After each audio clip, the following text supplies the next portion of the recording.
নারী পুরুষের যে উনি বলছেন 50-50 সব ঠিক আছে, আমরা মানছি, কিন্তু প্রথমে তো আমাদের সুরক্ষা ওনাকে দিতে হবে। আজকে একজন আরজিকর কাণ্ড আমরা দেখলাম, যেখানে একজন ডাক্তার সে সুরক্ষিত নয়, তার কর্মজায়গাতে তাকে ধর্ষণ করা হয়েছে, খুন করা হয়েছে।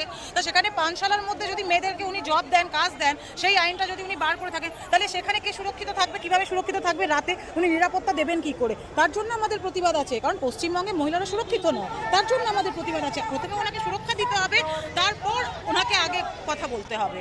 উনি তো সুরক্ষা দিতে ব্যর্থ। আর এখানকার পুলিশ প্রশাসন ওনাকে তো যদি কোনো এফআইআর করতে যদি তৃণমূল নেতা ফোন করে দেয়, তারপর তো উনি এফআইআরও নেন না।